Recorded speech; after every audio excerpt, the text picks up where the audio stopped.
Hey everyone, just wanted to talk about a build that I've been using a lot recently. Been getting a lot of people wondering what the heck I'm actually doing in game and how I'm doing it. So yeah, okay, here we go. So I run this build on my Titan. If you try to replicate it one-to-one on the other classes, it's probably not going to work out exactly the same, although I have not really tried. I started writing out alternatives for the other classes for this build, but it just ended up straying too far from how it works on Titan, so I just cut it all out, and I'll explain why in a minute. It is a stasis build that I'm using in stuff like Dares of Eternity, all seasonal content, most raids until I inevitably need to switch to Word of Dawn for boss damage, basically anything that isn't a GM, although I'm sure you could use it in a GM. I'm sure this build has been done before, I'm sure there are tons of people running it already and have thought of these ideas well before I did. It is just the build that I am currently using. The core of this build is Ias Luna with Headstone, which I realize can be a tall task for some people. The reason I use Ias Luna over something like Vulpecula is because I don't like 180 RPM hand cannons or sidearms. The moment Ias Luna was revealed to be able to get Headstone, Vulpecula just died. Ias Luna only comes from Grasp of Avarice though, which is both blocked by a purchase and blocked by, you know, needing the thing to drop in the first place. I got very lucky early on and managed to get one with Outlaw and Headstone, and I've been using it non-stop. If you only have a Vulpecula, you'll be fine. It might just take an extra shot or two to make things happen. Of course, if you'd like to run with Ager's Scepter or Peace Bond, those are options as well. Peace Bond has Headstone and Ager's Scepter is just out of control. I don't know where this behemoth is bad slander was coming from. Maybe folks were talking about PvP, I don't know. But it is currently one of my favorite builds to run in everyday content. It is my current go-to default build. In terms of aspects and fragments, I'd run with Diamond Lance and Tectonic Harvest on Titan specifically. You could also run Cryoclasm instead of Diamond Lance, just, you know, running around, sliding into things. But considering we are going to be running with a gun that we will use to shatter most crystals, I don't really think it's needed. Diamond Lance is just so strong compared to being able to slide into stuff. And, you know, if you really want to slide into stuff, you can just pop your super, it's fine. Here's the part where I was going to talk about Warlock and Hunter, but the harvest aspects on Warlock and Hunter are not the same as Titan. They create stasis shards from killing slowed or frozen combatants, Hunter, or from purely freezing them in the first place, Warlock. Titan creates stasis shards from destroying stasis crystals, which is what Headstone will create on kills. So you can mess around with stasis builds on the other classes, but it'll probably operate in a different way compared to Titan. Granted, generating stasis shards isn't the main reason I run this build though. Fragment-wise, we are buffing literally anything that involves having stasis crystals active on the field.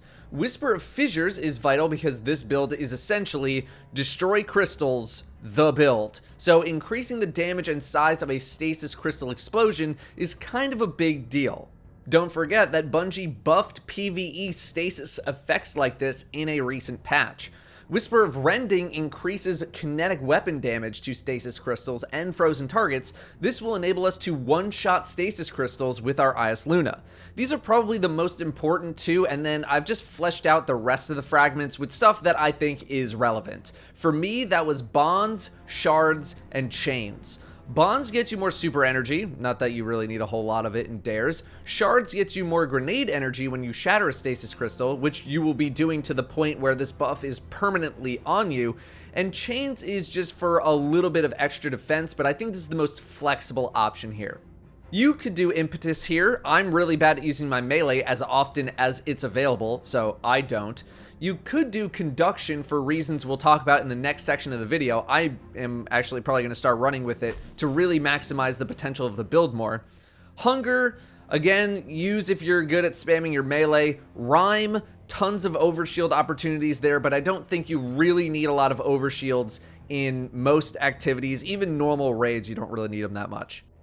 We'll be using Glacier Grenade to instantly generate stasis crystals if we need to get rolling on a moment's notice, and thanks to Whisper of Shards, we should get it back pretty reliably. In terms of exotic armor, I use Heart of Inmost Light. Ability usage is pretty high, not to mention that throwing a Diamond Lance acts as a grenade, which empowers your melee and barricade abilities. The AoE attack doesn't count though.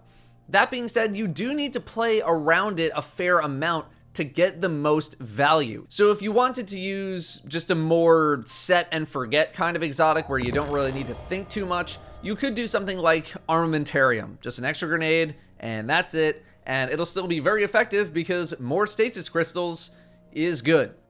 That being said, and this is a Witch Queen spoiler for an exotic, so if you don't want to hear about it, just skip ahead a little bit, but Titans are getting an exotic in Witch Queen that replaces your barricade with a wall of stasis, which, for the purposes of this build, is gonna work out pretty darn well, at least on paper. Next, let's move to mods. We're gonna be using a lot of combat style mods here, but we're only gonna need 2 stasis affinity armor pieces. The concept here is very simple. Elemental Charge and Elemental Shards will give us Charged with Light and count as stasis wells. We use High Energy Fire to dispose of Charge with Light, and then we use Font of Might to boost our weapon damage even more with an Elemental Time Dilation to make it last a bit longer. High Energy Fire and Font of Might stack with each other, so we're using a stasis weapon in Ice Luna with our stasis subclass giving us that Font of Might proc. The build practically plays itself. You get a headshot kill on a target, it forms a stasis crystal, you shoot the crystal, it explodes, and it deals a bunch of damage to other stuff around it. If you're on Titan, you get a Diamond Lance every 8 seconds, which you can then use to hit a single shot with it, or a group of enemies with the AoE attack that it has, which freezes everything in a radius around the attack. And then you kill those targets, they all shatter, you get more energy, life goes on from there. Now, the reason why I enjoy this build so much is because while it's super high powered, it's not like other builds that demand a lot of effort from you. For example, as much as I love a good Crown of Tempest build, all it takes is one missed ability for the entire chain to fall apart, making you wait for the next cooldown. The same goes for something like the Golden Tricorn build I talked about in my Retraced Path video. It can be stressful because you're trying to make the build work as well as possible, and any point of failure can feel like a bummer because now you're just on hold waiting for a cooldown or waiting for something to happen. With this build, you don't really have that because everything goes through your gun. One precision kill starts the entire chain. You don't need to wait for an ability to come back or a super or anything. One kill and you're off to the races. It's effortless. If you want to put in a lot more effort, you can, but you're never going to run into a time where if you miss a proc or you miss an ability that all of a sudden you're out of the game for a minute just killing time. There's also the fact that besides the primary weapon, you can use any other weapons that you want with a lot of freedom when swapping to other guns. If you want to rotate off of your primary to swap to kill a big target, you don't need to worry about interrupting the flow of the build because stasis crystals stick around, and if they don't, you can very easily make new ones. Granted, this problem doesn't really happen that often. You know, what comes to mind is maybe Taraba or Symmetry or something like that. But either way, you don't need to worry about interrupting yourself just because there's an Ultra Knight walking your way.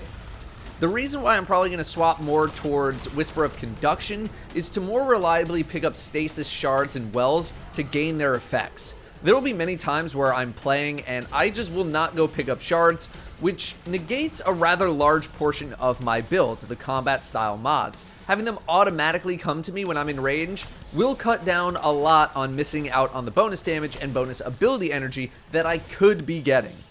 Even in the raid, this is one of the best ad clear based builds in the game right now in my opinion, not that there's a huge shortage or anything.